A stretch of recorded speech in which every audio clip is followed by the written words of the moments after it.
Experiencias orales en las reformas de los procesos no penales. El expositor es Eric Ríos, investigador de CEJA, y los comentaristas son Norbert Lossing, abogado procesalista de Alemania, Jorge Vicente Paladines, defensor provincial de Pichincha, y Rodrigo Rivera, vicepresidente del Instituto Iberoamericano de Derecho Procesal de Venezuela.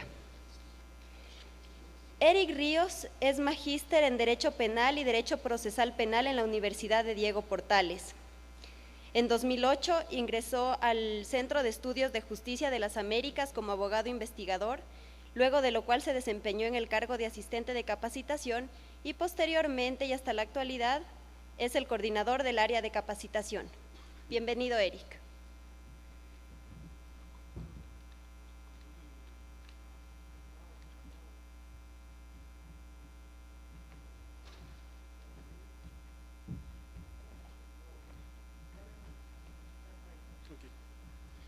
Bien. Muy buenas tardes. Muchas gracias por haberse quedado hasta el último panel, un día que comenzamos temprano, un día bastante agotador. Supongo que se quedaron porque sabían que este era el mejor panel, con los mejores panelistas, con las personas más entretenidas, entonces les doy las gracias. Yo les voy a hablar sobre el sistema sobre la oralidad en materias no penales. Había un PowerPoint preparado, si lo pueden proyectar, por favor. Y un poco contarles de lo que voy a hablar y de lo que no voy a hablar. No me gustaría que mi presentación se centrara en cuestiones dogmáticas o cuestiones teóricas sobre qué es la oralidad, cuáles son los modelos que existen de oralidad, qué modelo de oralidad es mejor que otro, qué ventajas existen, desventajas. Nada de eso. Yo más bien me gustaría centrar mi exposición en prácticas concretas de sistemas orales. Y una vez analizando esas prácticas, poder ver cuáles son mejores prácticas que otras. Para esto yo he estado realizando una investigación muy exploratoria de carácter cualitativa, que consiste en visitar algunos sistemas que tienen oralidad, entrevistar a operadores, ver audiencias, entrevistar a académicos, personas que estuvieron en los procesos de discusión de las reformas, y a partir de allí generar una serie de reflexiones. Los sistemas que yo he visitado y que he estudiado son, en primer lugar, Uruguay, por la importancia histórica que tiene, ¿cierto?, el Código General del Proceso. También vi audiencias laborales que hace unos años tiene un procedimiento especial que ya se sale del Código General del Proceso. También vi los sistemas de familia y laboral en Chile y el sistema laboral en Perú. Entonces, mis consideraciones, mis reflexiones son a partir de esos sistemas, sin perjuicio de que muchas de ellas también se puedan extrapolar a otros sistemas, a otros países.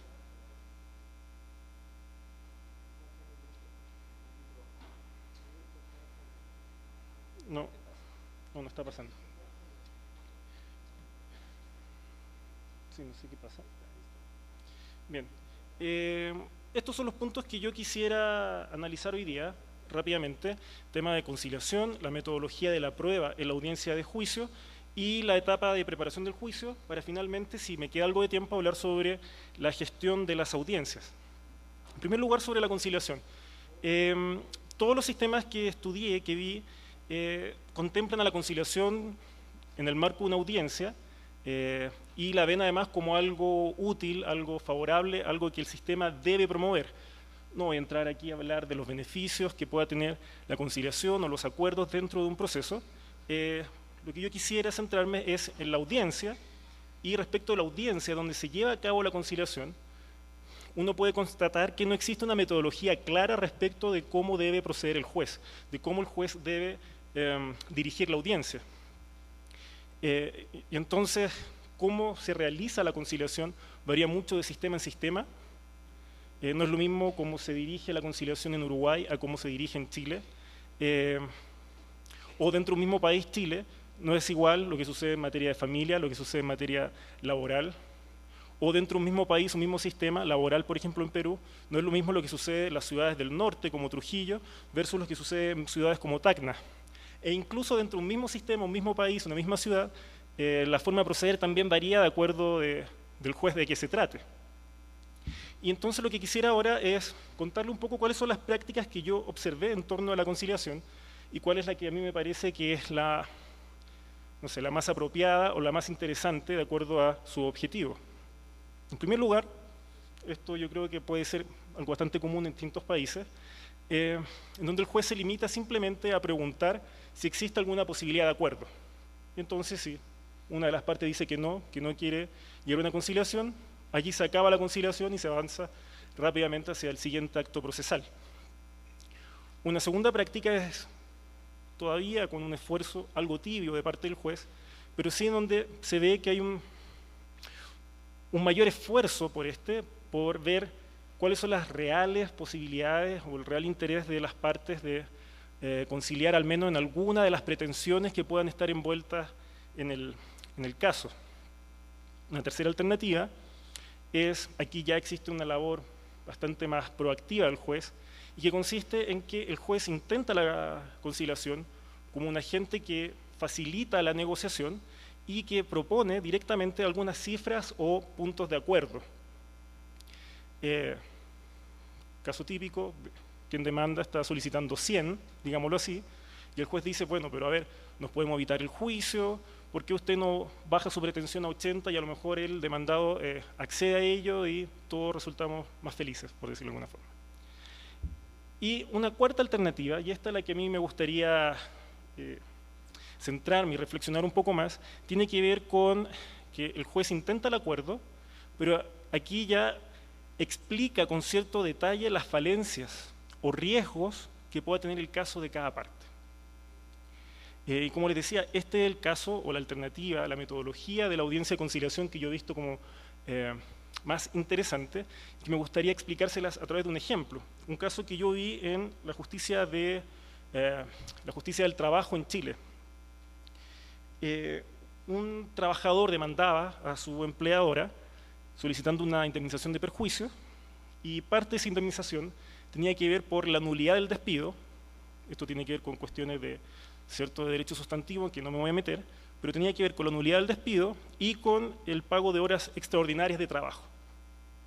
Entonces la jueza pregunta al trabajador si había posibilidad de acuerdo. El trabajador dijo, mire, no sé, depende de cuál pueda ser el ofrecimiento que haga la empleadora. La jueza le pregunta a la empleadora dice, no, ninguna posibilidad.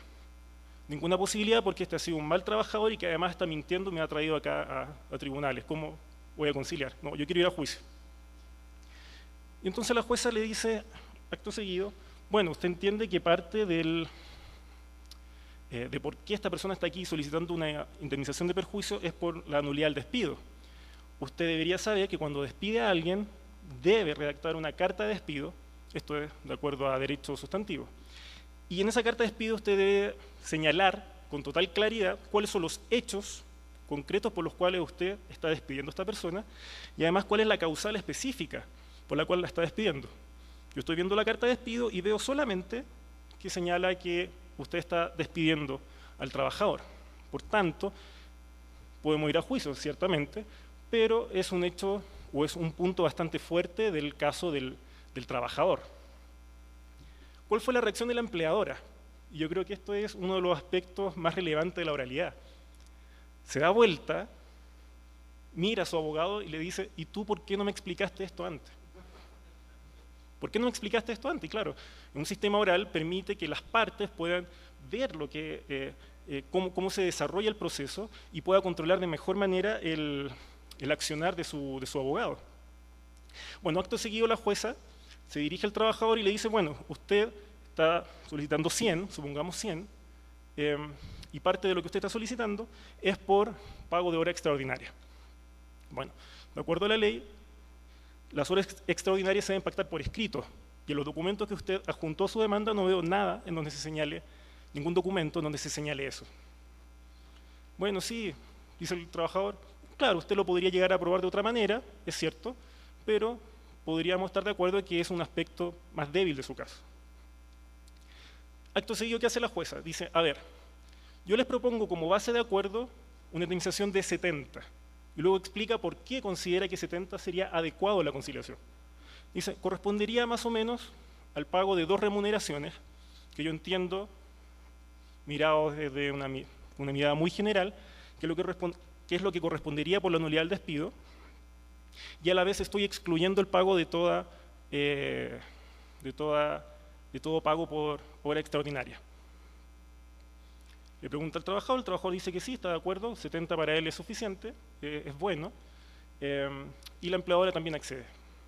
Entonces, yo les decía que este es un caso que a mí me parece relevante porque plantea una forma de proceder que yo creo que no es tan común, tan ordinaria en nuestro sistema, y que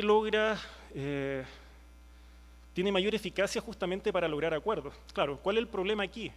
Es el del adelanto de criterio. Y creo yo que es un problema más bien cultural, más que legal. Todas las legislaciones consideran que las opiniones que vierta un juez en el acto de la conciliación no lo inhabilitan para seguir conociendo. Y por lo mismo creo yo que es un aspecto cultural que vale la pena discutir, que vale la pena incorporarlo a los distintos procesos de capacitación. En la entrevista que yo estuve con distintos jueces, ellos en su mayoría me decían que no tenían claro cómo llevar adelante la conciliación.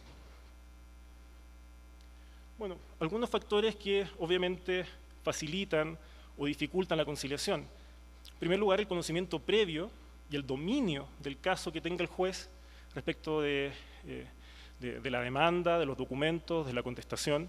Un juez que no conozca el caso difícilmente va a poder dirigir una conciliación y llegar a un acuerdo. Lo mismo pasa con las partes. Las partes deben conocer, los litigantes, digamos, conocer las falencias de su propio caso, sus fortalezas, y también el de la contraria. Otro factor que he visto que, como les decía, tiene incidencia aquí es la habilidad del juez para conciliar. Muchos jueces me decían que nunca habían recibido una capacitación en materia de conciliación, o si la habían recibido, había sido solo teórica, respecto de qué es la conciliación, cuáles son las bondades de la conciliación, pero no qué concretamente debía hacer la audiencia para lograr el acuerdo.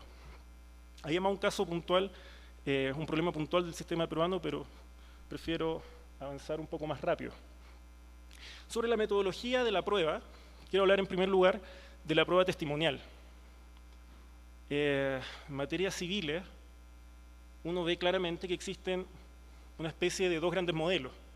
Un modelo en donde la prueba testimonial es responsabilidad mayormente del juez, es el juez quien interroga a los testigos, y las partes, los litigantes, tienen un rol más bien secundario o marginal. En el mejor de los casos realizan 1 o 2 preguntas de aclaración.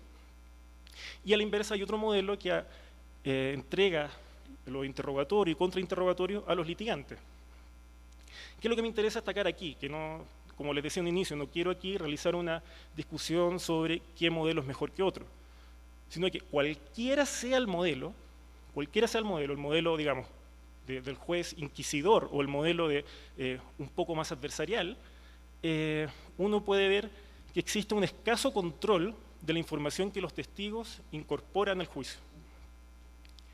Esto tiene que ver a veces con falta de preparación de los jueces, cuando son ellos quienes interrogan, o falta de preparación de los litigantes. Puede ser por, digamos, una cuestión de diligencia profesional, o a veces, y este es el punto que me gustaría destacar ahora, puede ser también por cuestiones más estructurales.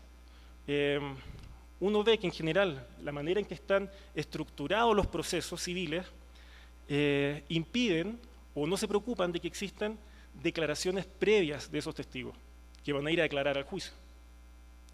Como no existe esa declaración previa, a los litigantes o al juez, dependiendo del modelo, les resulta más difícil preparar el interrogatorio. Y al mismo tiempo, resulta mucho más difícil evitar que en el juicio ese testigo vaya a mentir, o utilicemos un lenguaje menos fuerte, no mentir, pero sí ser inexacto, o tratar de ser lo más vago posible, lo más general posible. Y de esta manera, entonces, como no podemos confiar demasiado en que los testigos están diciendo la verdad, la prueba testimonial empieza a perder relevancia.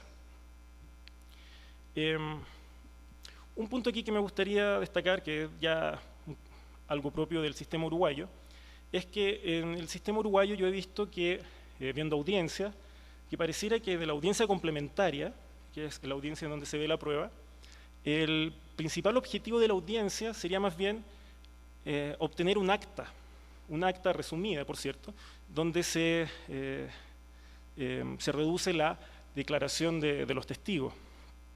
Esto yo creo que trastoca un poco el sentido de la audiencia, puesto que el juez en el sistema uruguayo no dicta su resolución o su decisión del caso al final de la audiencia, sino que se termina con la recepción de la prueba, viene un periodo de un plazo, si no recuerdo, 10 días creo, para que las partes puedan presentar sus alegatos por escrito, y luego, con posterioridad a ello, el juez revisa el expediente donde están las actas, y de acuerdo a esas actas es que falla.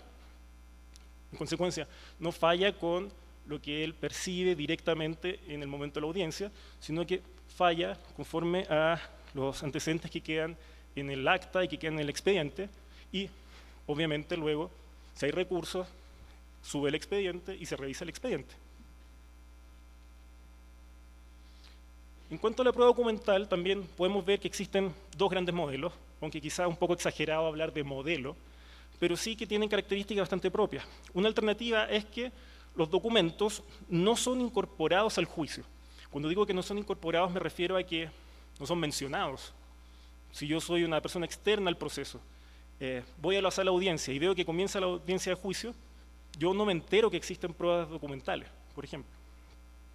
Y en el otro modelo es que la prueba sí es incorporada a juicio, pero se incorpora de una manera bastante formal. Me refiero a que la prueba documental tan solo se menciona, su señoría, prueba documental número 1, contrato de trabajo, prueba documental número 2, carta de despido, prueba documental número 3, comprobantes de pago de las remuneraciones. Y así uno podría seguir, y cuando el litigante termina de enumerar la prueba documental que tiene, le pasa un alto documento al juez, y el juez, en el mejor de los casos, con una metodología de este tipo, que es bastante poco eficiente, lo que mejor puede hacer, o lo que puede llegar a hacer, es simplemente tratar de revisar en un tiempo bastante acotado, si acaso esos documentos que el litigante dijo que eran, son efectivamente, o sea, si esos documentos efectivamente son lo que el litigante dijo que eran. En ocasiones también se entrega alguna lectura resumida de las partes relevantes. Documento número 1, contrato de trabajo, cláusula número 4, que señala que la remuneración del trabajador son $1000, por decir algo. Pero nuevamente esta incorporación se hace también de manera, digamos, en bloque. ¿Qué es lo que yo quiero destacar? Que cualquiera sea la práctica o el modelo, existe un escaso análisis de la prueba documental en la audiencia de juicio, mucho menos control o confrontación. Y esto implica entonces que el juez no es ayudado en la tarea de comprender la utilidad de ese documento para los casos para los cuales fueron ofrecidos. Y creo yo que esto también explica en parte la falta de decisión inmediata de los jueces al término de la audiencia. Y es bastante evidente, o sea, si no hay un análisis a fondo de la prueba documental, que puede ser muy relevante para cada caso, ¿cómo esperamos que el juez pueda tomar su decisión al final de la audiencia?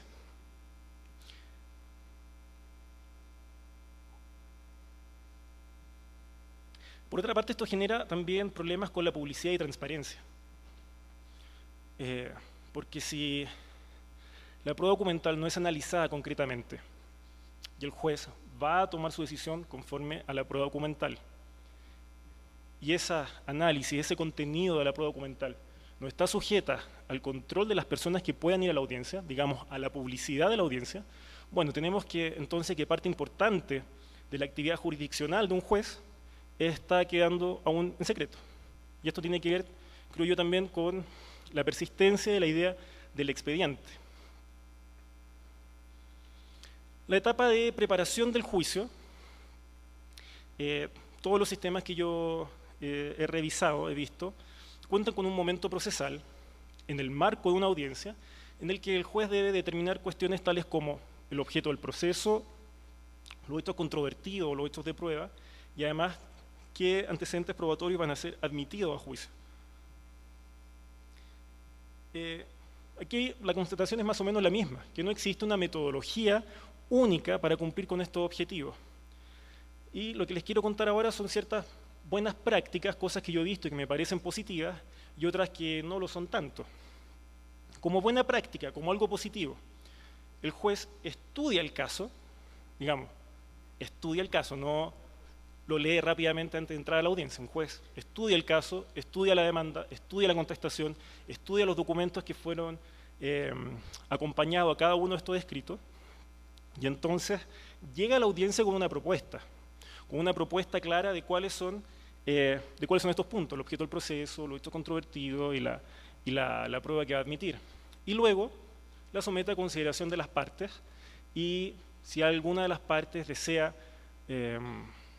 alguna modificación, algún ajuste, bueno, puede ser objeto de litigación y el juez resuelve, obviamente, en la misma audiencia.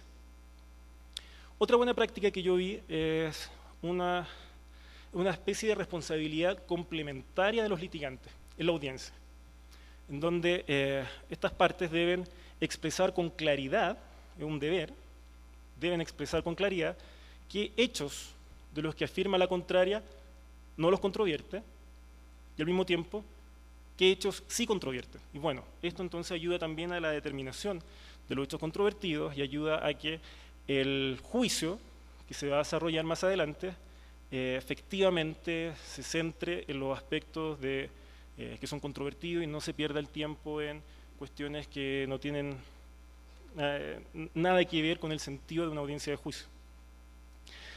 Prácticas problemáticas. Primero, que el juez fije los puntos, estos puntos, objeto del proceso, hechos controvertidos, prueba, a partir del debate de las partes. O sea, llego a la audiencia, yo juez, y digo: usted, señor demandante, ¿cuál cree usted que debería ser el objeto del proceso? Y luego la contraria se puede oponer o no. Yo creo que esto es una mala práctica, en primer lugar, porque implica una pérdida de tiempo innecesario. O sea, el juez está preparado para realizar este trabajo previo a la audiencia. Como les digo, se ganaría tiempo, y además entra a jugar una lógica de desconfianza. Si mi contraparte, si el otro litigante está afirmando que tal o cual hecho requiere prueba o no debiera ser controvertido y por tanto no debiera ser considerado objeto de prueba,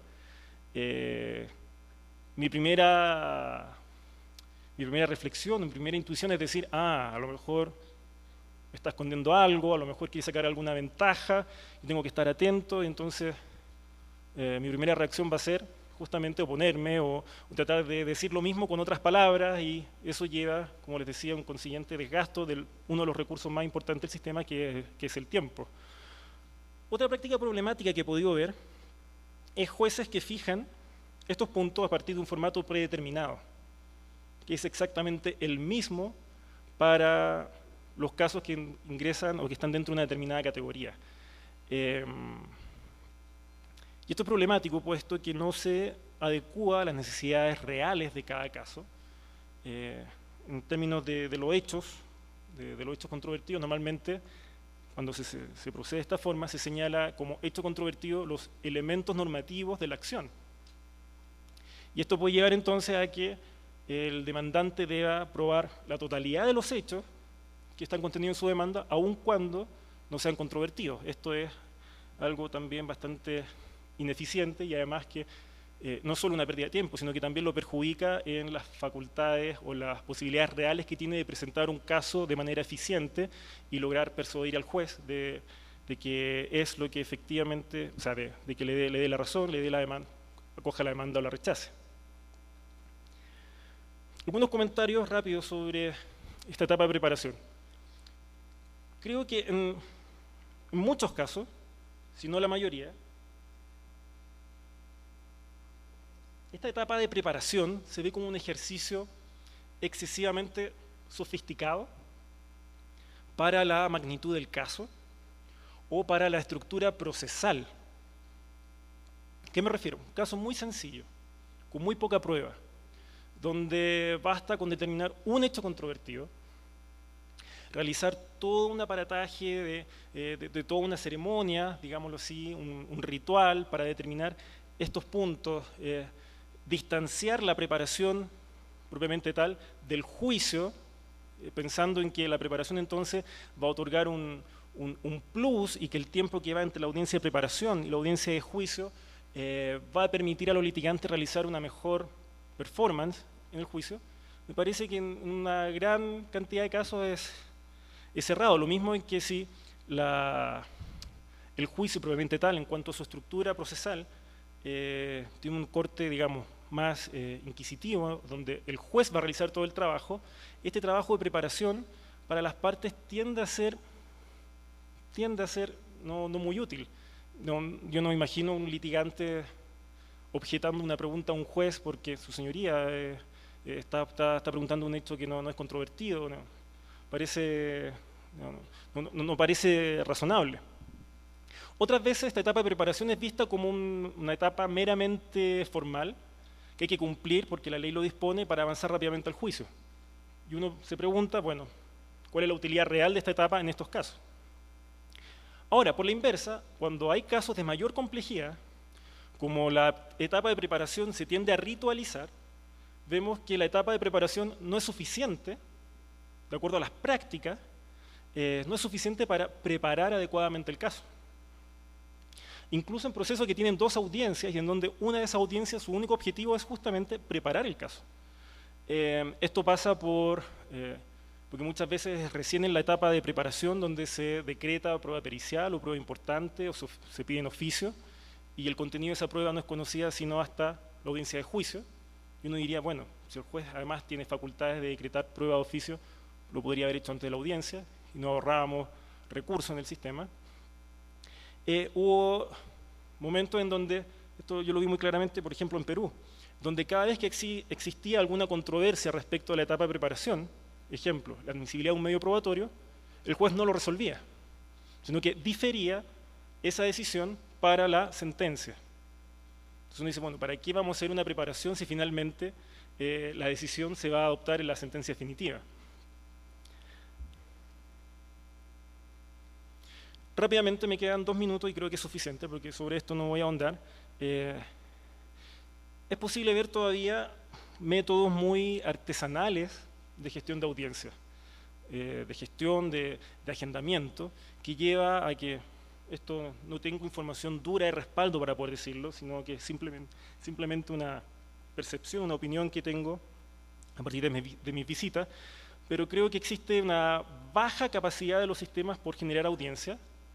Un juez que hace más de 2 audiencias es raro, 2 o 3 audiencias.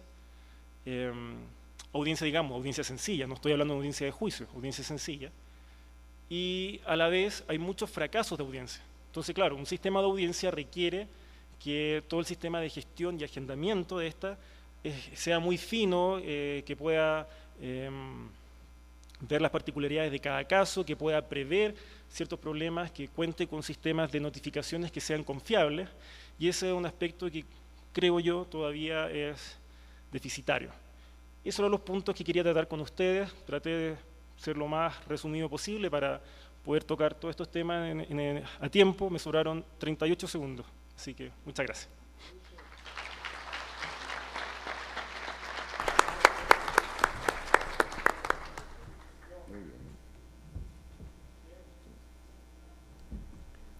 Agradecemos a Eric Ríos por su exposición. Le entregamos la palabra a Norbert Lossing, él es abogado procesalista de Alemania, que hará los comentarios a la exposición de Eric Ríos.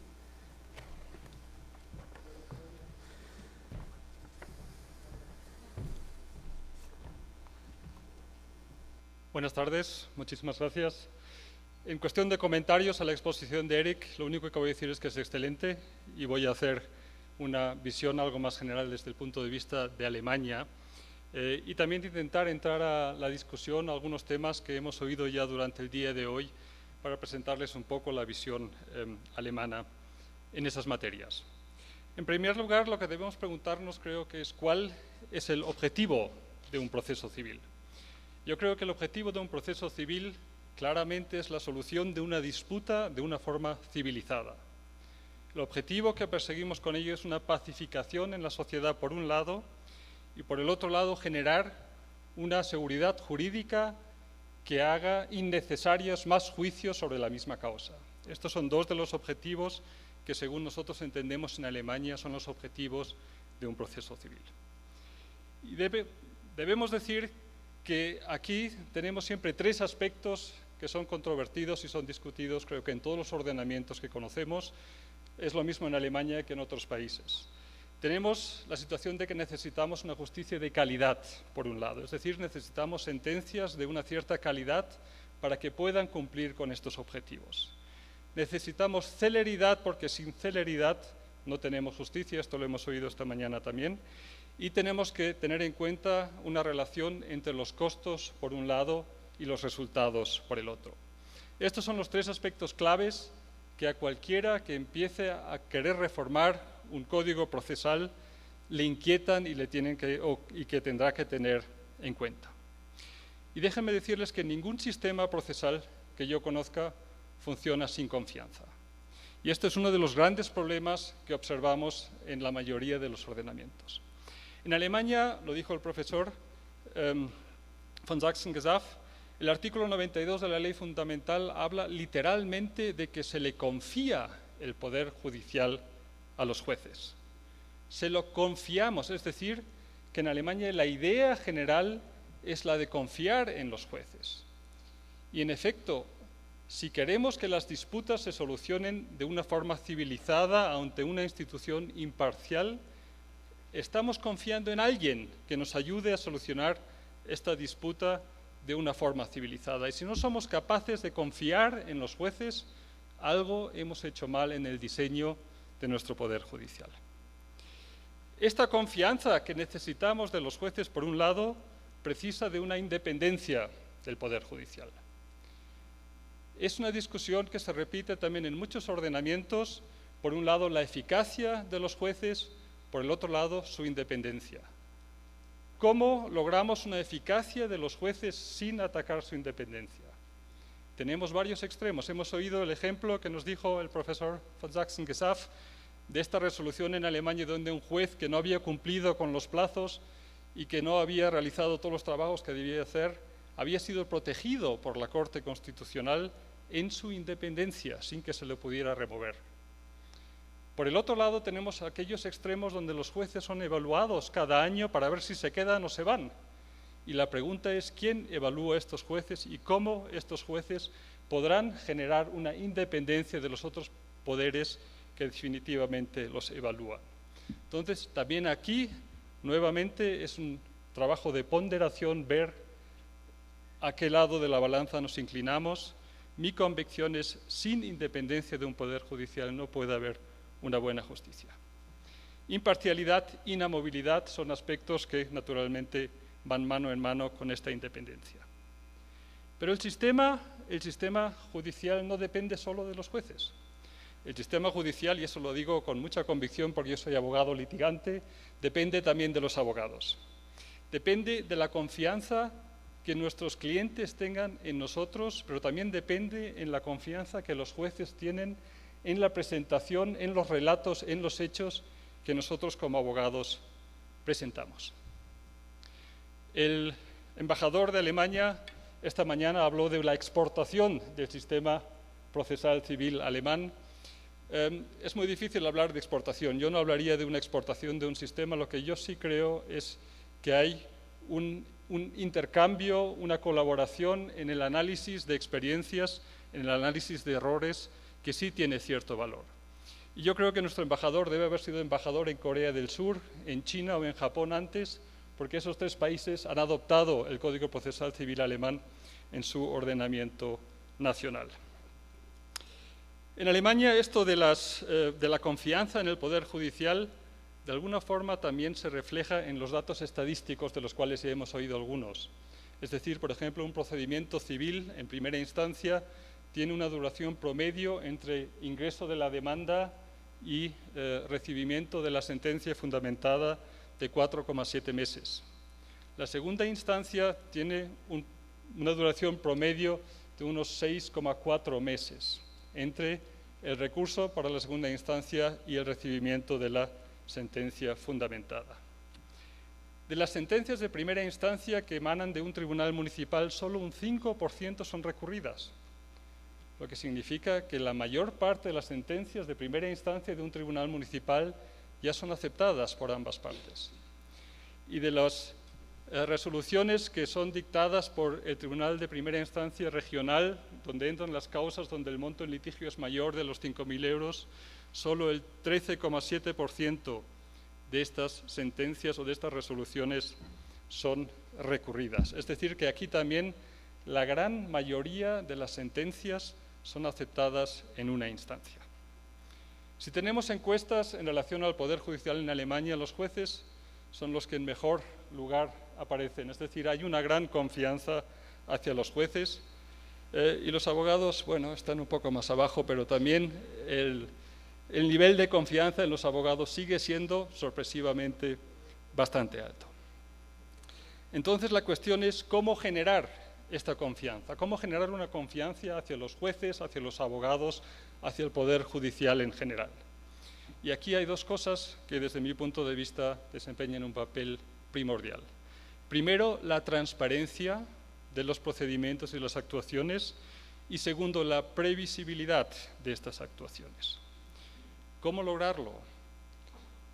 En la experiencia que hemos tenido en los países europeos nos hemos dado cuenta de que el sistema puramente escrito muchas veces es muy difícil de lograr esta transparencia. Pero tampoco la oralidad total es una solución, sino que tenemos que buscar una solución para las causas concretas. Hemos oído aquí de los procedimientos monitorios, donde en un procedimiento simplificado, puramente escrito, se logra un título ejecutivo en plazos muy cortos. En Alemania esos plazos son de 9 semanas, más o menos. Logramos en un procedimiento monitorio un título ejecutivo. Aquí son cuestiones donde se está intentando el cobro de una deuda, donde la deuda no es impugnada por la otra parte. Entonces no necesito todo un procedimiento complicado porque las cosas son claras y aceptadas por ambas partes. Y de esta forma puedo ya descongestionar al Poder Judicial de una forma importante. En Alemania tenemos cada año un promedio de 6 millones de procedimientos monitorios, mientras que tenemos 1.300.000 de juicios, de procedimientos normales. Como decía, la transparencia por un lado, la previsibilidad por el otro. Y aquí yo creo que la oralidad es el elemento clave para lograr precisamente esta transparencia. Pero oralidad no significa realizar trámites administrativos de forma oral. Realmente me preocupa, porque no sé si lo entiendo bien, cuando estamos hablando de muchas audiencias en un juicio. La idea en Alemania es que el juicio se solucione en una única audiencia. No estamos llevando trámites formales de la escritura a la oralidad para hacerlo formal oral, sino que la oralidad significa un debate. Eso es lo que queremos con la oralidad.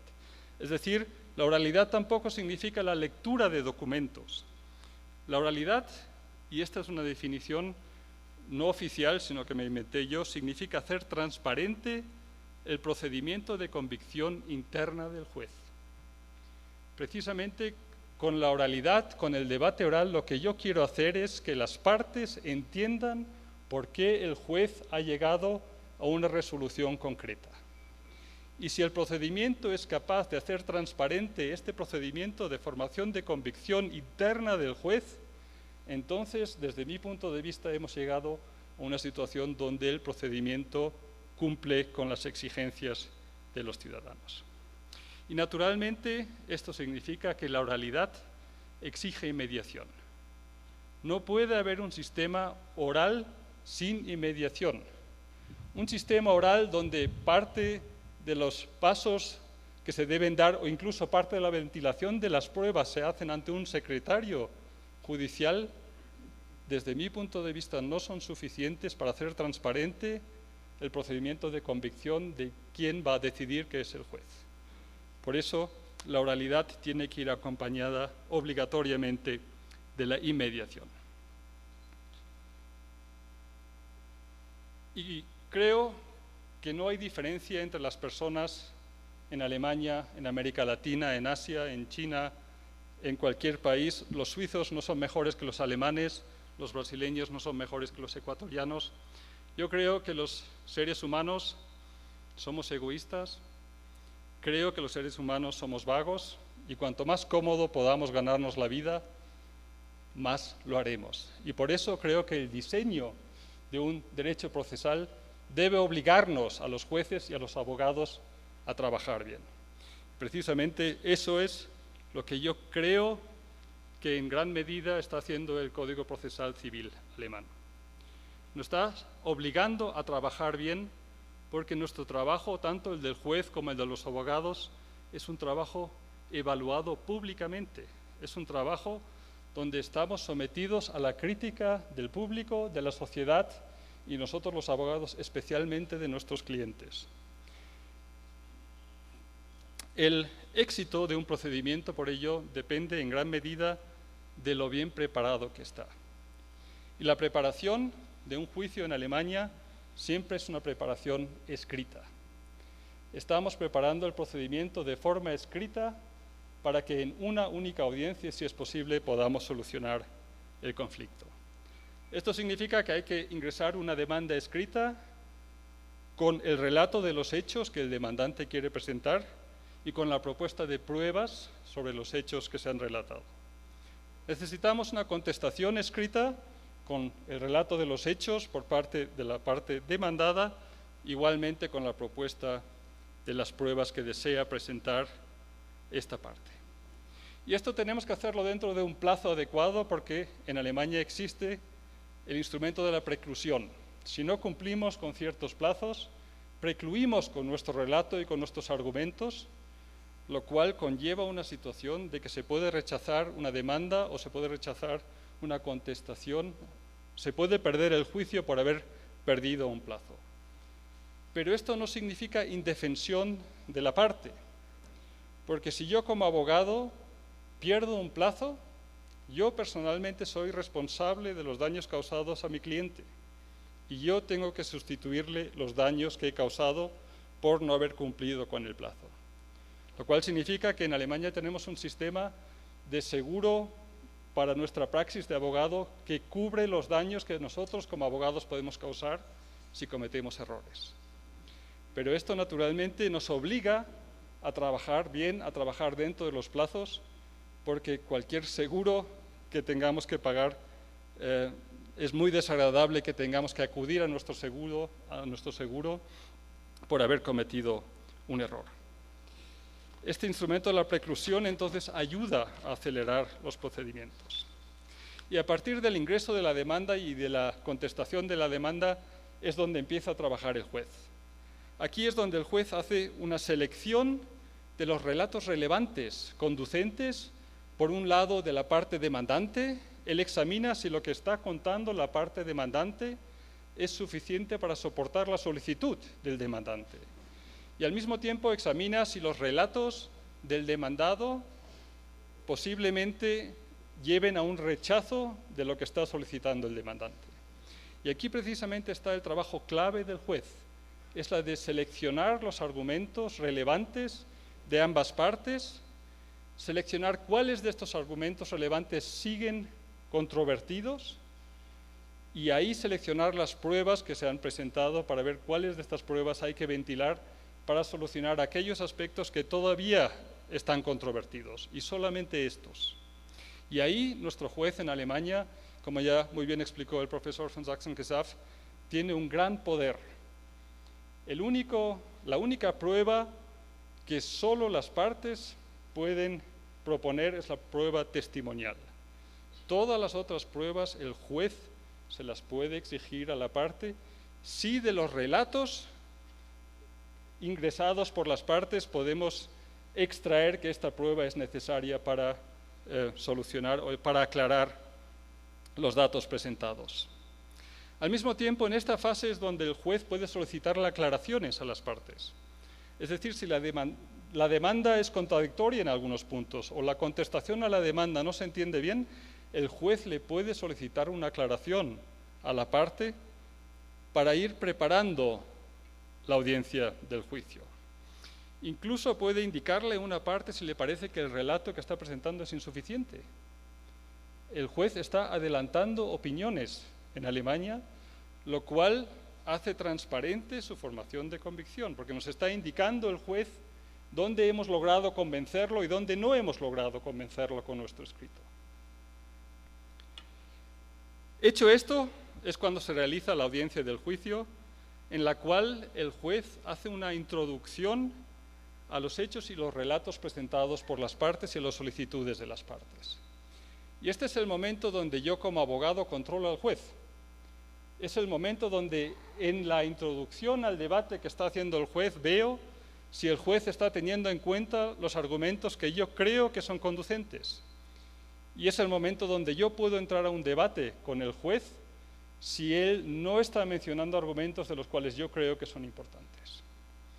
Al mismo tiempo es el momento en el cual mi cliente me examina a mí como abogado, porque el juez hace una introducción y está diciendo cuáles de los argumentos le parecen importantes. Y si de pronto ninguno de los argumentos presentados por mí le parecen importantes, mi cliente se da cuenta en ese momento y quedo muy mal. Por eso es el momento en el cual mi cliente es capaz de evaluar el trabajo que yo he hecho y es capaz de evaluar el pronóstico que yo he hecho. Si yo a mi cliente le he dicho tenemos buenas posibilidades de ganar esta causa por tal y tal razón y de pronto el juez me está diciendo cosas totalmente distintas, mi cliente empezará a dudar de lo que yo le he dicho. Es decir, me encuentro en una situación de control por parte de mi cliente.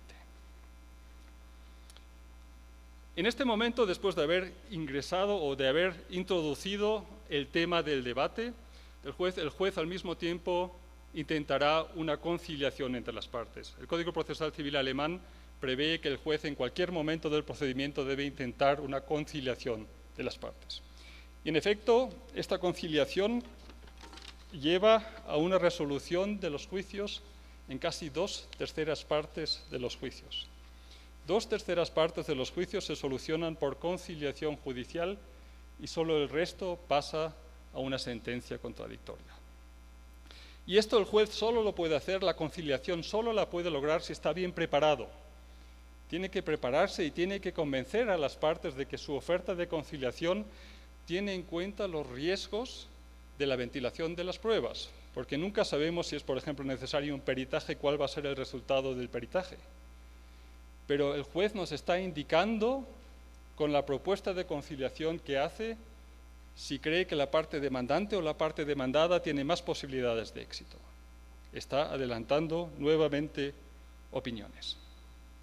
Entonces, esto también es una de las obligaciones de los jueces en Alemania de intentar lograr la conciliación y significa para nosotros los abogados que tenemos que ser muy cautelosos con el instrumento de atacar la imparcialidad del juez, porque el juez incluso le exigimos que haga pública su convicción en el momento concreto.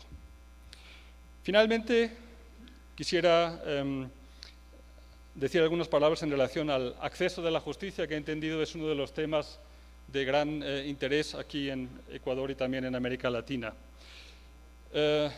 Lo que voy a hacer es presentarles la situación en Alemania. En Alemania no tenemos justicia gratuita. No la tenemos porque la justicia no es gratuita. Los jueces hay que pagarlos, los tribunales hay que pagarlos, los secretarios, el papel, todo eso hay que pagarlo, es decir, alguien lo está pagando. En los países donde oficialmente es gratuita lo está pagando el contribuyente. En los países donde no es gratuita lo está pagando el contribuyente y las partes que acuden al Poder Judicial. En Alemania, una parte de los costos generados por los juicios lo deben pagar las partes. Y por regla general, la parte que ha hecho necesario acudir a los tribunales, porque la parte que pierde el juicio debe cargar con todas las costas. En Alemania tampoco confiamos en una defensoría pública. No tenemos defensores públicos. Y tampoco tenemos instituciones de justicia o asesoramiento para pobres. No existe.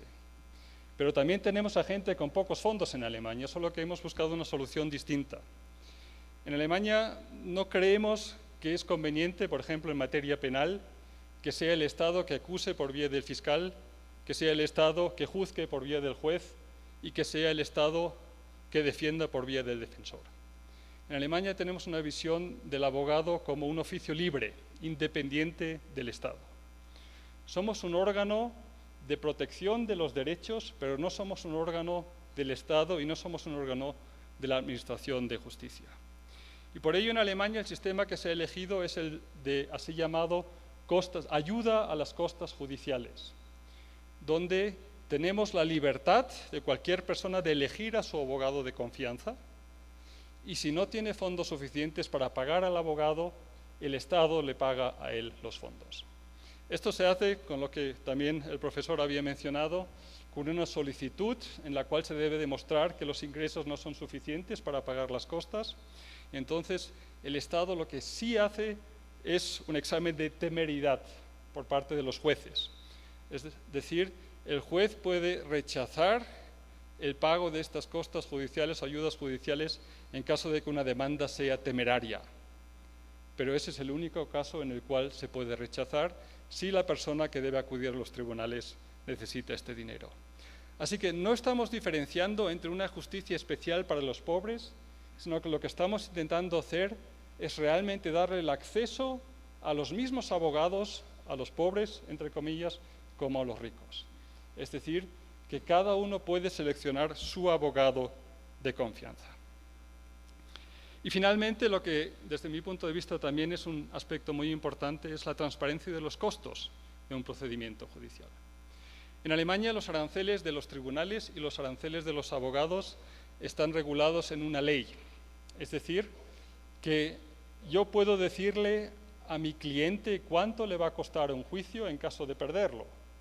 Es decir, las costas del propio abogado, las costas del abogado contrario y las costas del tribunal. Yo puedo decirle exactamente cuánto va a costar a mi cliente para que mi cliente pueda tomar la decisión si quiere correr el riesgo de interponer una demanda o de defenderse contra una demanda en vez de aceptarla directamente. Y yo creo que también esta transparencia es muy importante para que mi cliente pueda confiar en mi trabajo. Al mismo tiempo, la ley de aranceles de los abogados en Alemania está redactada de tal forma de que los abogados no tenemos ningún interés en prolongar los juicios.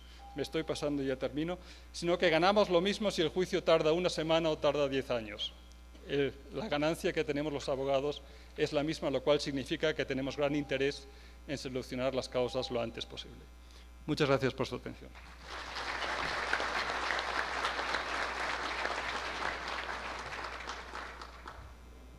Recuerden que pueden ir formulando... ¿Me pasé cuánto? Recuerden... 20 segundos.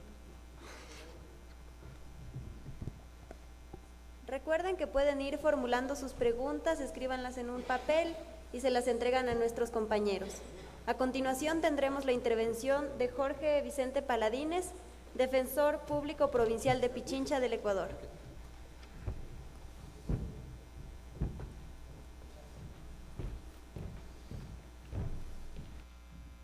Bien, antes que nada, muy buenas tardes. Quisiera saludar la brillante exposición de Eric Ríos sobre los hallazgos que ha encontrado respecto de las audiencias orales en las reformas no penales en países como Chile, Uruguay y Perú.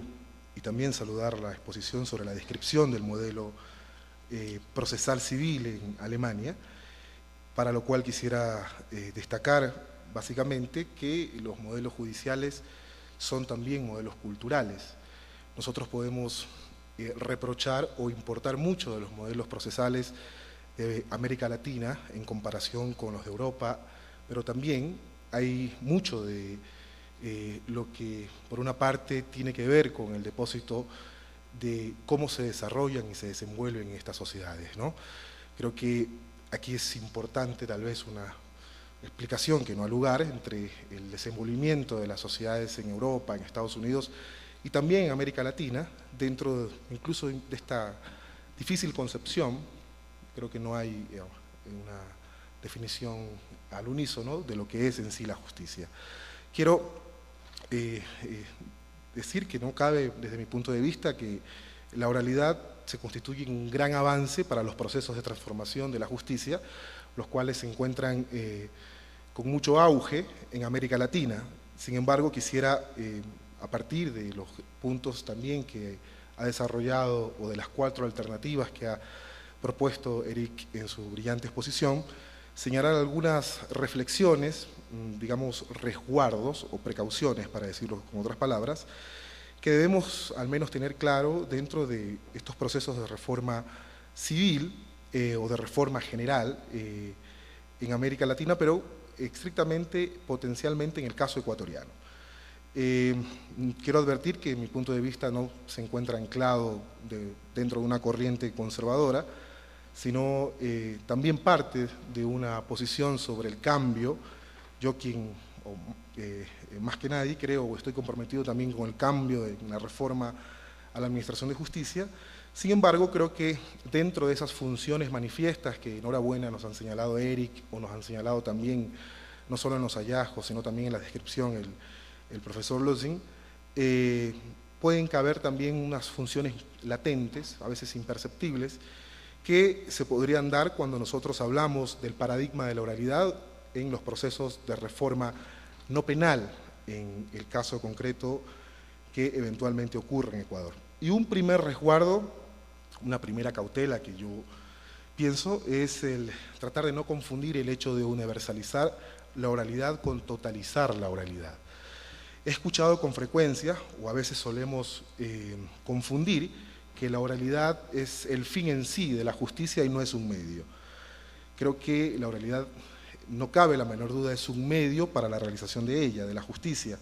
A veces tengo la ligera sospecha que posiblemente en nombre de la transformación de la justicia, al menos en América Latina posiblemente, la oralidad sea más importante como una garantía formal, no estoy diciendo que sea menor o irrelevante, que los mismos derechos fundamentales. Cuando hablamos de oralidad, hablamos de un sistema de audiencias, o a veces podemos pecar que al hablar de un sistema de audiencias estemos demonizando a los modelos o los sistemas escriturarios. No necesariamente lo oral es lo que nos determina el acceso en sí a la justicia. Lo transparenta, le da celeridad, pero en ocasiones hay instancias o institutos en sí del modelo escriturario que podrían coadyuvar, enhorabuena, también al despacho de las causas, pero sobre todo a una diligente gestión de los derechos, que creo que eso es lo más importante.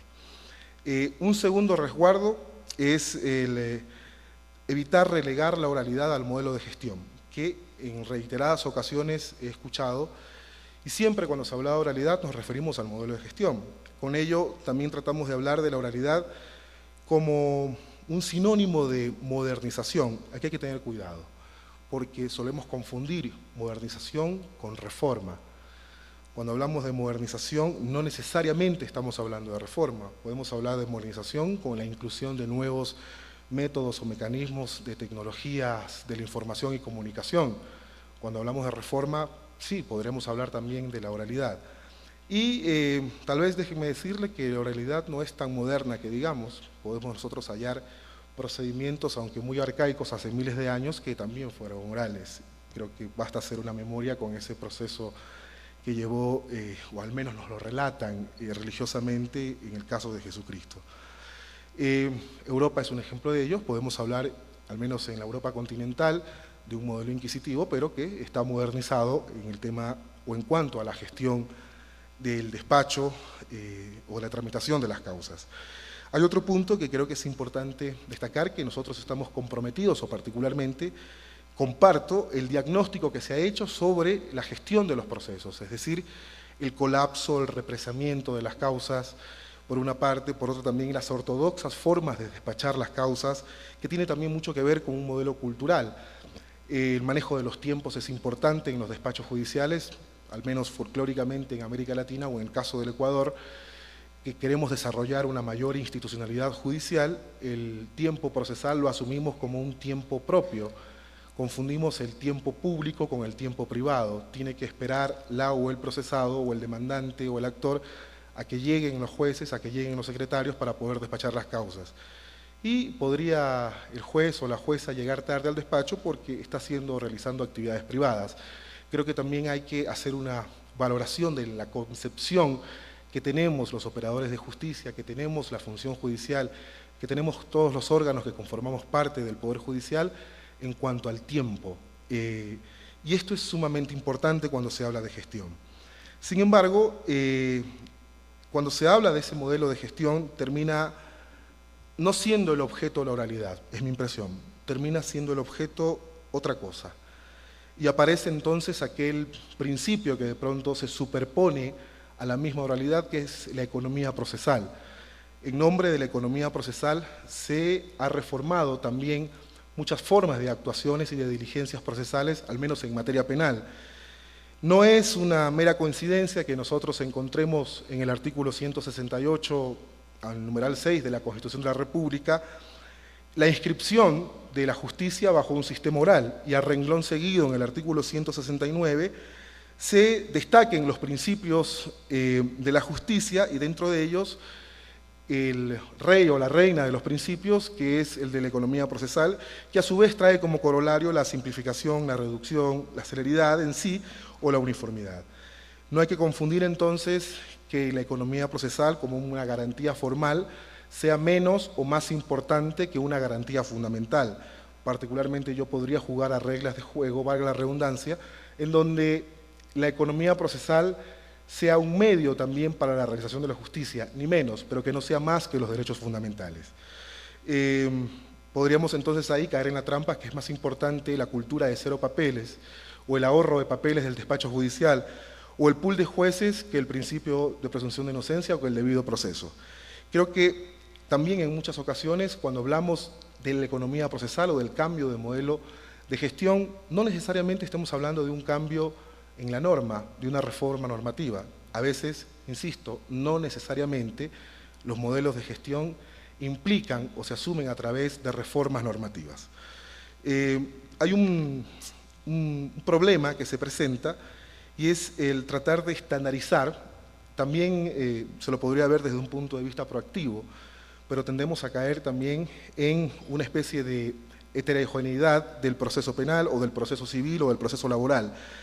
Que las actuaciones entonces procesales se releguen ya no a un formulario escriturario, sino a un formulario oral, a una especie de mecanización del proceso en general, y aquí aparecen algunas buenas prácticas que en su gran medida son metodológicamente auxiliadas por las denominadas estrategias de litigación. He visto muchas formas, particularmente de estrategias de litigación oral, como técnicas, y a veces me queda la duda si es que efectivamente son técnicas. Me queda la duda si es que 7 minutos es técnico para poder escuchar a una de las partes. Me queda la duda cuando se dice que aquí se discute solo los hechos y el derecho no puede aparecer. Me queda la duda a veces cuando se discute una forma a veces hasta psíquica del proceso en general, de tratar de reducir las audiencias a también comportamientos psicológicos o patrones psicológicos, como el observar si los testigos sudan, y saber si es que miran hacia un lado están mintiendo o si sudan en la frente están diciendo la verdad. A veces podemos caer también en la vulgarización de las técnicas de litigación oral, con lo cual, insisto, me quedan las dudas de si son técnicas. Hay un tercer resguardo y es el evitar dirigir cualquier proceso de reforma en general bajo el mensaje de generar un alivio al despacho judicial. Es decir, como un mecanismo de comunicación diáfana entre la burocracia judicial y tal vez relegar a un segundo plano o a un segundo interés los derechos de los usuarios. Creo que esto es importante destacarlo. Tal vez es importante que la justicia se entienda en transformaciones en donde mucho importa la forma, pero también es importante que la justicia se entienda que los usuarios o las usuarias son, en definitiva, el fin, no el medio. Por lo tanto, quedan poco o casi, en este caso, quedaría en duda sobre el saber si en un proceso general, ordinario o civil se incorporen 1 o 2 audiencias, cuando posiblemente lo que suceda es tratar de transcribir o de hacer una manifestación fonética de lo que se ha dicho necesariamente por escrito. Creo que aquí es importante también que el usuario, no necesariamente, y no estoy diciendo que se convierta técnico jurídicamente en un abogado, pero sí es necesario que se entienda, al menos, o se prepare de lo que está ocurriendo en esa audiencia para evitar que observe al abogado y le diga ¿por qué no me dijiste esto? Creo que lo vivimos en España con Ernesto Pazmiño, cuando a un compatriota ecuatoriano en un juicio rápido se le decía la posibilidad de si va a recurrir, y él asintió mirándolo a su abogado y luego nos preguntaba afuera, disculpen, ¿qué es recurrir? Creo que hay que tratar de ser un poco más vigilante, y tal vez crítico, porque en los procesos de reforma judicial perdemos eso a veces, la crítica, de observar esa posibilidad de negociar, de transigir. Sí, creo que es importante describir al juez como un facilitador de esa negociación, de esa conciliación. Es aquí donde a veces confundimos como una mediación previa al proceso o una mediación durante el proceso.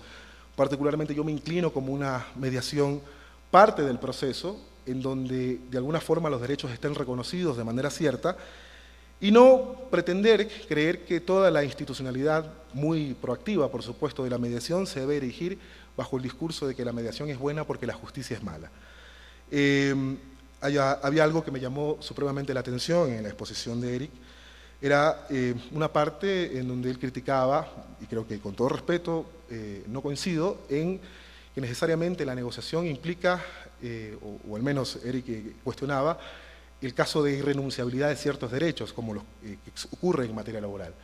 Cuidado, porque cuando hablamos también de estandarización de procesos en general, podemos concebir socialmente que las partes son iguales, y esto podría tener cierto sesgo, como el tratar o el concebir entonces, tal vez muchas personas estarán en contra de lo que digo, de que no exista el interés superior del niño, de que no se entienda que en materia penal la parte más débil podría ser el procesado, o de que en materia laboral socialmente hay una parte, o socioeconómicamente hay una parte más débil que es el trabajador.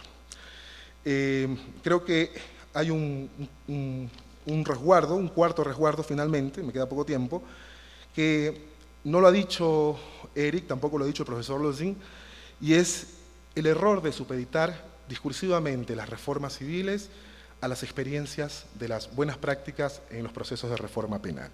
Es decir, los procesos de reforma civil discursivamente parten de las buenas experiencias en materia penal, y aquí cabe la duda, ¿son buenas experiencias? Aquí me queda un problema también en nomenclatura. Cuando hablamos de procesos de reforma no penal, parecería que discursivamente estamos diciendo que lo demás es como un desperdicio, es lo coetáneo, lo coyuntural a lo penal, y creo que parte axiológicamente de creer que lo penal es lo que fundamenta todo el discurso, y que los otros procesos hay que simplificarlos necesariamente en uno solo, porque aquí hay una duda entre lo civil, entre lo penal y el resto del mundo, o el resto. Me quedan dudas a ver si es que en realidad los procesos de reforma penal en América Latina, que promulgaron la oralidad, pero también los procesos de generación de cambios en el modelo de gestión y despacho de causas, hayan sido observados en función de un debate de derechos o en función de la comodidad burocrática.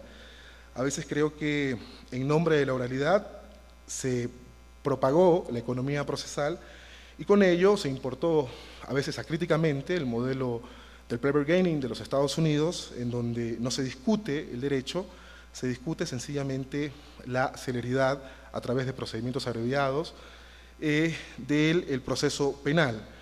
A veces diría que yo podría preferir, en el caso ecuatoriano, 8.000 personas sin sentencia que 20.000 presos condenados. Cualquier parecido a la realidad sencillamente es pura coincidencia. La oralidad entonces tiene en materia civil dos caminos, que no se contraponen, tampoco son diametralmente opuestos, termino con esto, y por una parte es el creer que hay que hablar de la oralidad como una forma de contribuir de manera un poco más generalizada a la difusión de derechos sin que esto signifique la renuncia o la cesión de ellos, pero coetáneamente, secundariamente, que la oralidad también sirva a una mejora de los modelos de gestión. No creo entonces en una oralidad o en un proceso de reforma general a los, valga la redundancia, procedimientos no penales, en donde se elija necesariamente uno de los dos caminos. Podremos caer en un gran error si elegimos el camino entonces de creer que los procesos de reforma están dirigidos a un modelo de cambio o de gestión procesal, de tramitación o de alivio o auxilio al despacho judicial, con lo cual sencillamente sería una forma de alivio a la burocracia judicial en renuencia un poco o con invisibilización de los usuarios o las usuarias. Es decir, la oralidad sería el fin y no el medio para la realización de la justicia. Termino con una cita que particularmente la extraigo del proceso de Kafka, cuando se le decía, no puede irse, usted está detenido. Así parece, dijo K. ¿Y por qué? Pregunto a continuación. No estamos autorizados para decírselo. regrese a su habitación y espere allí. El proceso se acaba de iniciar y usted conocerá todo en el momento oportuno. Muchas gracias.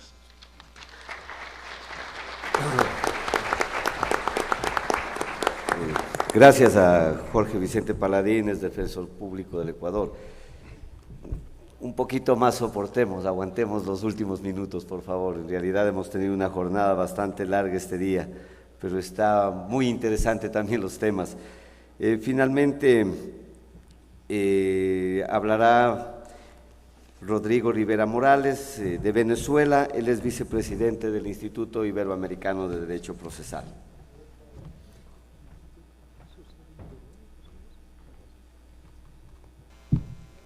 Buenas tardes. Mis agradecimientos al CEJA y a la Defensoría de Ecuador. Mi reconocimiento a los panelistas anteriores, muy buenas sus ponencias. Voy a tocar tres temas. En primer lugar, lo de Venezuela. Nosotros allá parece que tenemos algo así como procedimentomanía. Para cada ley, hoy día, para cada decreto presidencial, le asignamos un procedimiento. Tenemos muchos procedimientos. La Constitución de 1999 consagró constitucionalmente la oralidad y estableció que las leyes procesales debían adoptar un procedimiento breve, público y oral. Pero nosotros ya teníamos anteriormente algunos procedimientos orales, por ejemplo, la Ley de Amparo sobre Garantías y Derechos Constitucionales, teníamos el proceso oral, teníamos los procedimientos en los tribunales de trabajo, un procedimiento oral, salvo que no se tomaba la decisión en la audiencia de prueba, sino que el juez tenía 60 días para decidir. También en la ley sobre drogas teníamos un procedimiento oral. Y actualmente tenemos en la Ley Orgánica Procesal del Trabajo, tenemos la Ley de Estatuto de la Función Pública, el Decreto Ley de Tránsito y Transporte Terrestre, Decreto Ley de Tierras y Desarrollo Agrario, Ley Orgánica para la Protección del Niño, Niña y del Adolescente, la Ley Orgánica de lo Contencioso, de la Jurisdicción Contencioso Administrativa. En todo esto tenemos procedimientos orales, pero no son uniformes. Varían notablemente en diversos aspectos. Y voy a tomar uno solo.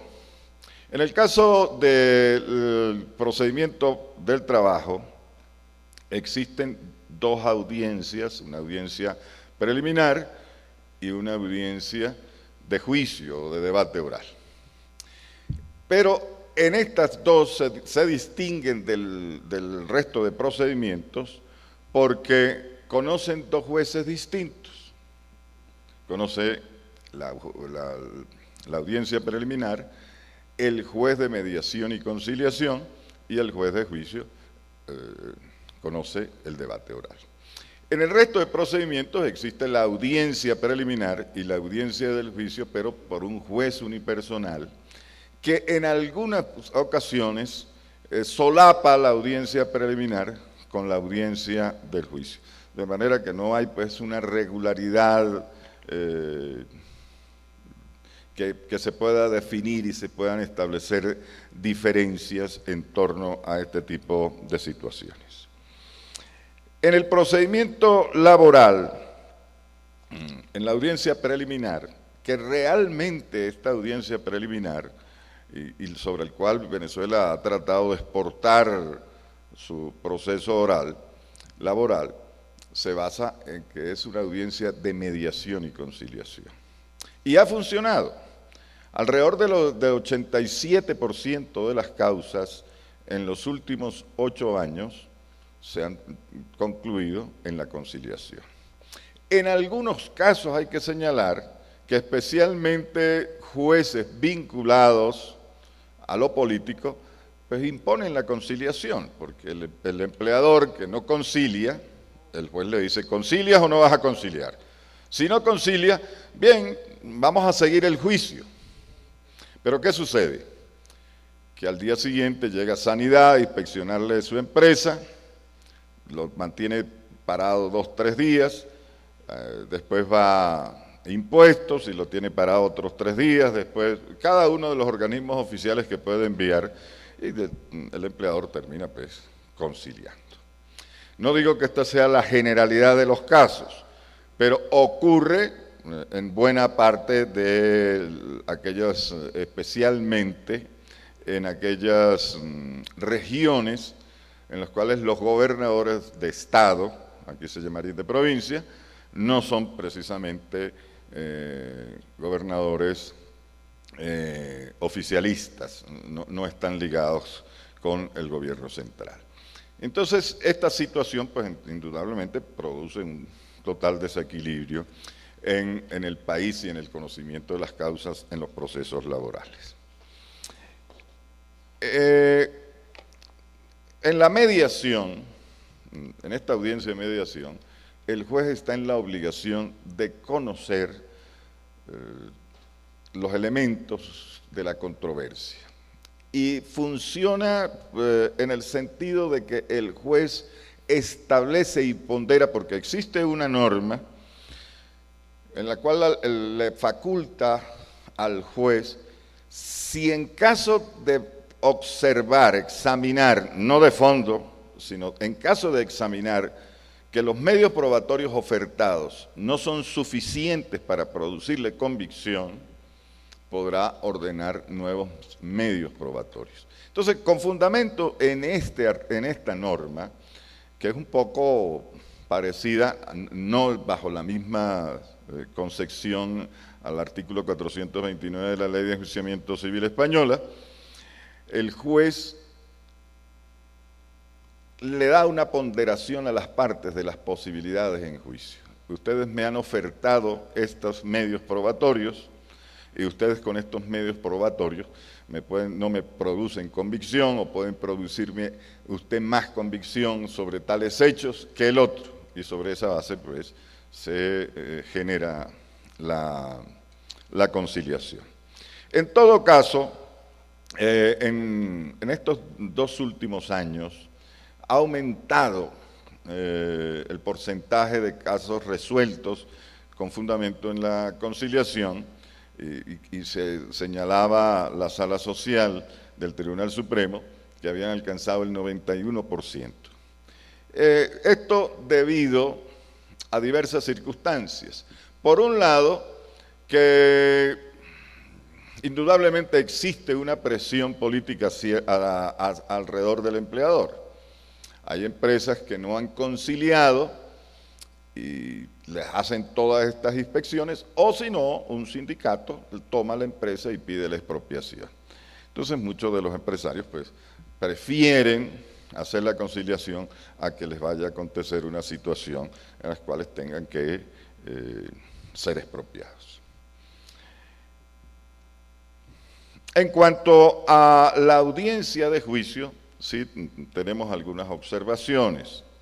En primer lugar, indudablemente que la recepción de prueba, la única metodología judicial para el conocimiento, es precisamente la actividad probatoria, no nos cabe duda. Pero el problema es cómo se diseña esa recepción. Por ejemplo, en nuestra ley procesal laboral tenemos que la tacha de instrumentos ocurre en audiencia, en esa audiencia de debate. Obviamente tendrá que hacerse un peritaje si hay un desconocimiento, un rechazo de firma, un cotejo, y se sale fuera de la audiencia, entonces lo que hace es diferirse la audiencia. Véanlo como algún elemento que en la misma conciliación se establecen normas que no se puede diferir por más de 4 meses, límite que no se establece con relación a la audiencia de juicio. Es posible que audiencias de juicio por razones de algún peritaje se puedan trasladar 7, 8, 9 meses, y esto dependiendo de la litigiosidad y de las ciudades. Por ejemplo, en ciudades populosas como Caracas ya tenemos noticias que hay diferimiento hasta de 16, 18 meses para continuar el debate. Fíjense la problemática que se plantea aquí nada más. Un diferimiento conociendo diversos casos, aun cuando ocurran con cierta concentración, pues es muy difícil al juzgador poder decir, bueno, ¿qué fue lo que me dijo este hace 3 semanas o hace 3 días? ¿Qué fue lo que me dijo de este caso el otro? De manera que, como señalaba un humorista venezolano, en un juicio laboral, pues el juez termina confundido señalando que los declara divorciados. ¿Por qué? Porque ha conocido tantas cosas que finalmente con todo este diferimiento se confunden los diversos elementos. El otro problema es la inmediación, ya lo señaló el colega de Ecuador. Pienso que sobre la inmediación hay un sobredimensionamiento de ella.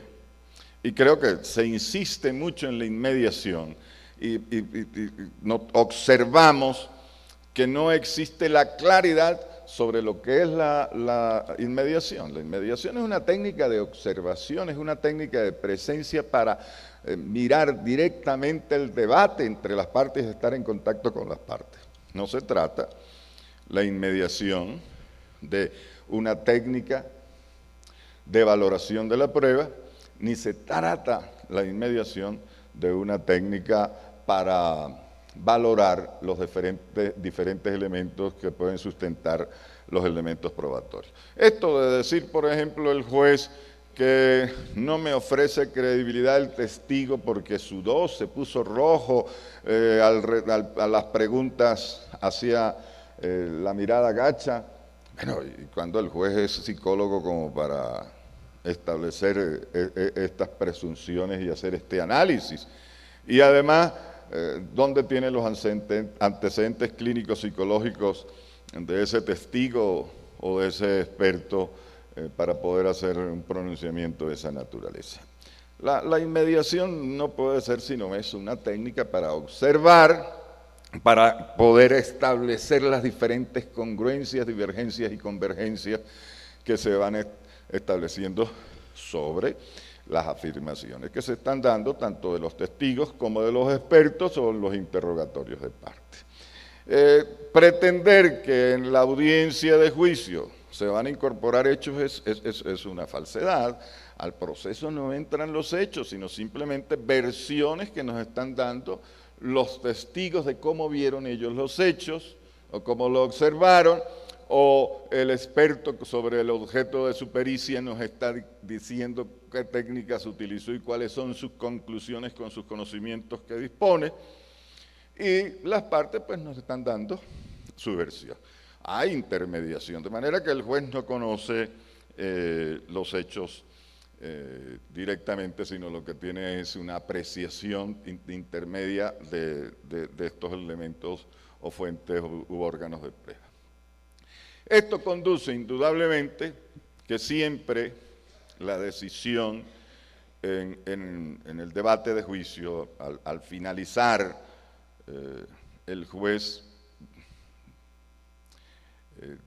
da una decisión por lo general muy ligera, muy superficial, sin una consistencia real de establecer las diferentes relaciones en una valoración racional que haga de los elementos probatorios. Que mira, que posteriormente tiene unos días para justificar su decisión. Sí, muy bien, es posible que razone y a lo mejor es posible que dé argumentos más acerca de lo que él pensó en ese momento. Pero en el momento de la decisión es posible que cometa equivocaciones.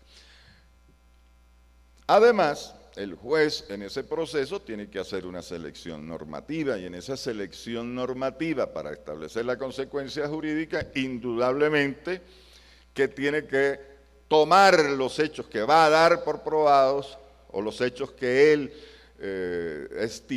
considera que pueden darse por probados, y que esos hechos se pueden subsumir en la hipótesis fáctica de la norma sobre la cual va a producir la consecuencia jurídica. Para finalizar, otro aspecto que pensamos que debe tomarse en cuenta es que esta metodología de recepción de pruebas tiene que estar claramente separada. Nosotros nos pronunciamos, no como en el sistema venezolano, de que en el momento de la demanda haya la oferta probatoria, que en la contestación haya la oferta probatoria y antes de la audiencia del juicio, para darle celeridad, sea posible la realización de aquellas prácticas probatorias que no se pueden realizar en la audiencia, como los peritajes o como las inspecciones. Bien, muchas gracias por vuestra atención.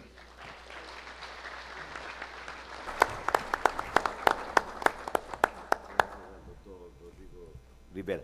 Hemos cogido igual como las paneles anteriores unas pocas preguntas, hay muchas en realidad, pero en razón del tiempo y del cansancio de ustedes hemos escogido una para cada uno para el expositor y los comentaristas. Hay una pregunta que le dirigen a Eric Ríos.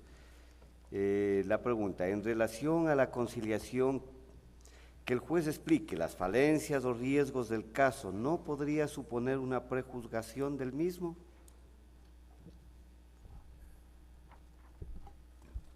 Sí, o sea, el juez en ese caso lo que realiza es dar una opinión, una opinión sobre, una opinión muy preliminar respecto de cuáles son las falencias o las virtudes, fortalezas del caso de cada una de las partes. Y me temo que detrás de esa pregunta existe un cierto temor. Es decir, bueno, pero o sea, la pregunta es porque, bueno, esto es problemático. Yo creo que no es problemático. Justamente se prevé que las conciliaciones, que los jueces puedan opinar. Y de hecho yo creo que para que un sistema de conciliación funcione, el juez debe poder opinar. De lo contrario, el lugar que puede ocupar la conciliación va a ser bastante marginal en los países o en los sistemas en donde el juez se limita únicamente a preguntar o tratar de mantenerse alejado del caso y no dar ninguna opinión que pueda mostrar prejuzgamiento, opinión, criterio. Son casos en donde la conciliación es marginal, no cumple ningún rol ni dar una respuesta real a las partes, ni menos aún de descongestionar, nada de eso. Creo yo que tenemos nosotros culturalmente arraigada una concepción de la imparcialidad, creo que es lo que puede estar detrás de la pregunta, muy propia como de la sorpresa, de un mago que saca un conejo de un sombrero al final del proceso después de que se rindió toda la prueba y dice, ok, el demandante me convenció, o no me convenció el demandado. Me parece que esa concepción de la imparcialidad es bastante limitada. Creo yo que, como me gustó mucho la definición instrumental de oralidad que dio Norbert respecto de la oralidad como un proceso transparente de la formación de la convicción del juez. Así que yo creo que esa es mi opinión, yo creo que puede haber juzgamiento, puede haber opiniones, no lo veo un problema, y me gustaría hacer un poco de trampa, no sé si el doctor Pazmiño me permitirá, pero me gustaría que por lo mismo, como entiendo que en el sistema alemán esto es así, y de hecho entiendo además que no existe un momento procesal propiamente para realizar la conciliación, sino que la conciliación se puede realizar en cualquier fase de la audiencia, y por tanto incluso el juez va dando opiniones durante la producción de la prueba, cosa que ya, digamos, es bastante más de lo que yo estaba diciendo solo a propósito de la conciliación en nuestros modelos, donde hay un momento diverso al de la prueba. Y por tanto me gustaría preguntarle a Norbert su opinión, si acaso hay prejuzgamiento, si acaso esto es un problema, si acaso se ha visto esto como algo negativo quizás en Alemania. Yo tiendo a pensar que no, de hecho he escuchado la opinión de Norbert en otro momento, refiriéndose más bien a la prueba, pero me parece que en temas de conciliación es menos problemático aún. Así que, bueno, esa es mi opinión y esa es la trampa que voy a hacer ahora. Gracias, Eric. Para el profesor Norbert Lossing, la pregunta dice así: se declara infundada una demanda porque no se acredita los hechos con la prueba. Se declara improcedente porque la parte demandante no le asiste el derecho invocado. Se equivocó el abogado en los dos casos. ¿No cree que al declararse improcedente la demanda, el abogado debe ser obligado al pago de las costas y costos, los gastos del juicio? Bien, muchas gracias. Con permiso contestaré las dos preguntas, si es posible. En primer lugar, adelantar opiniones. Lo que no queremos en Alemania es una sentencia sorpresiva, sino que queremos darle seguimiento a la audiencia, queremos entender por qué se llega a cierta conclusión. Por lo cual, sí, hasta cierto punto le exigimos al juez que nos vaya dando sus opiniones y que las recibamos. Una conciliación, en efecto, desde mi punto de vista, sería imposible si no se adelanta de alguna forma una opinión, porque si no, la única oportunidad que como juez tendría de forma totalmente neutral sería decir, bueno, 50% para ti, 50% para el otro. Pero en el momento en el que diga 70-30, ya estoy indicando que me parece que la parte a la que le estoy dando 70% tiene más posibilidades de ganar el juicio. Así que ya estoy adelantando opiniones.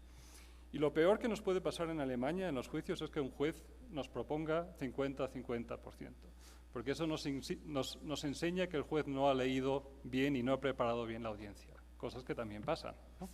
Entonces, por eso sí, no queremos sentencias sorpresivas, queremos tener una indicación, incluso cuando se ha ventilado una prueba, discutimos sobre los efectos de esta prueba, de cómo ha contribuido a la convicción de una u otra parte. Esto no está exento de problemas. Naturalmente hay un cierto límite. Hemos tenido causas en Alemania incluso donde el juez le ha dicho a una parte, bueno, pero en realidad esto está prescrito, así que si tú solicitas la prescripción, pues la otra parte pierde.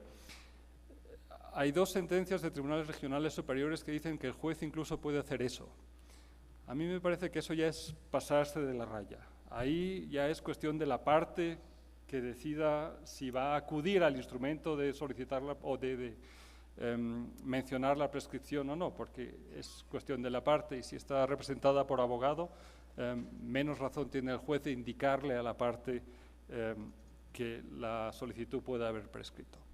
Entonces, no es una cuestión que no sea controvertida, naturalmente está controvertida en Alemania también, pero sí nuestro Código Procesal indica que el juez debe dar indicaciones para que pueda llegar a una sentencia de fondo. Esa es la idea. En relación a las otras dos preguntas que se hicieron, si la sentencia es infundada o si es improcedente.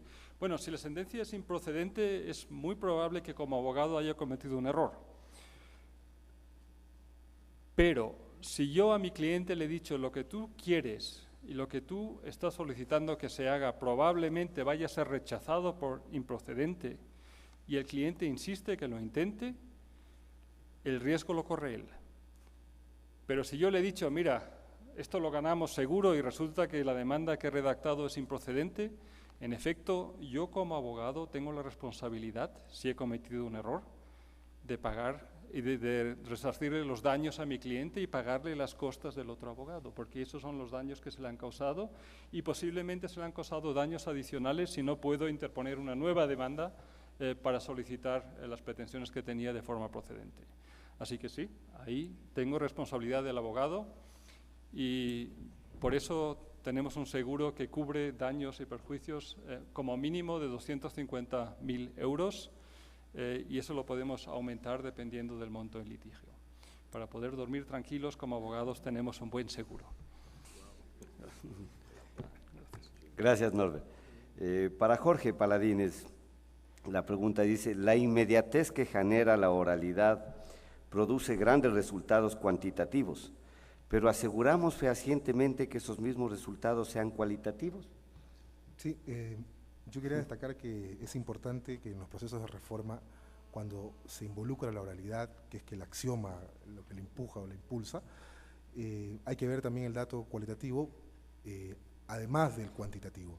Sin embargo, tengo la ligera impresión, esto habría que corroborarlo empíricamente, quedaría nomás en el plano de la opinión, que el sostén el diagnóstico, digamos, de la mayor cantidad de procesos de reforma, aunque sean pocos todavía, pero hay una cadena que creo que va a ir de la mano como la cadena que siguió los procesos de reforma penal, están sostenidos sobre bases empíricas cuantitativas, en el dato quanti, no en el dato quali, de que si se produjeron o no un mayor número de audiencias, si se produjo o no un mayor despliegue de las habilidades de la agencia fiscal o de las habilidades de la agencia defensorial o de las habilidades del juzgador, si se produjo en ese proceso una posibilidad, en el caso civil tal vez, de mediación. Es decir, a veces podemos caer en el dato de tener la preponderancia empírica de lo cuantitativo, sin asumir que dentro de lo cuantitativo también hay que medir lo cualitativo, y es posiblemente ese uno de los ejes centrales de este debate de las reformas procesales en América Latina, el sobreponer el dato cuantitativo en función de una mayor gestión de la burocracia judicial, es un poco más el riesgo que se podría correr, y tal vez relegar a un segundo plano el dato cualitativo, que es ahí donde encontramos no solo estas 3E, eficacia, efectividad, eficiencia, sino también el debate y el cumplimiento estricto del desarrollo de los derechos de los usuarios o de las usuarias, que son desde mi punto de vista el fin de los procesos de reforma, pero que al parecer podrían ser eventualmente el medio. Gracias. A ver, hay una pregunta para Rodrigo también. Dice, para Rodrigo. Se ha destacado aquí el valor de la oralidad, pero también del proceso escrito. ¿Son los dos modelos incompatibles?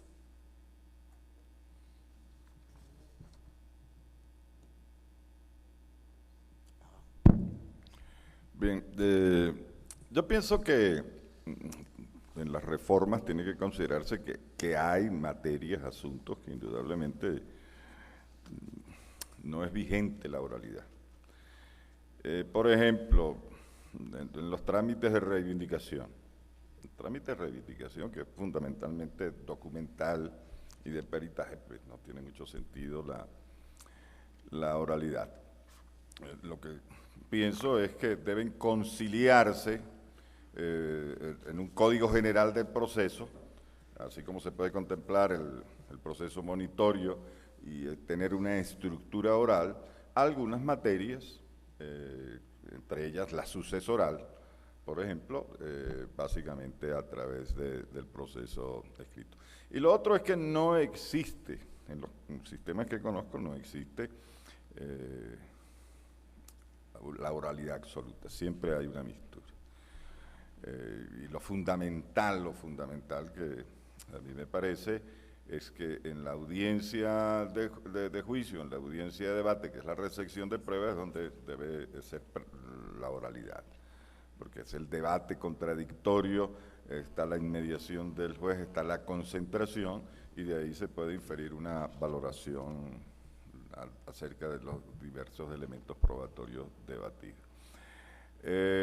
Conozco algunos estudios que se están realizando en España acerca de complementar, especialmente en algunos asuntos, la materia de la escrituralidad y dejar para esos asuntos específicamente este tipo de técnica.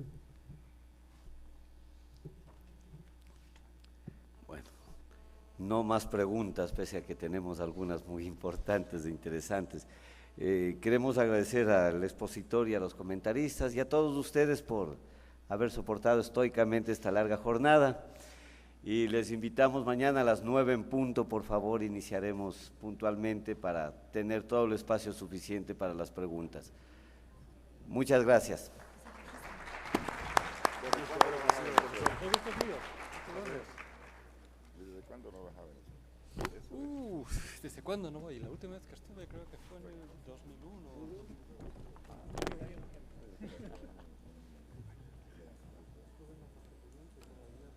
Ah, ya. Con Casal, con Jesús María. Ah, ya. Fíjate que nosotros se quedó todavía esta ley. La ley de los procedimientos en bienes no se ha No se ha realizado. Sí. Les espero en el... Sí les he pegado. Sí, bueno, nos han avisado. Sí, sí, sí, sí,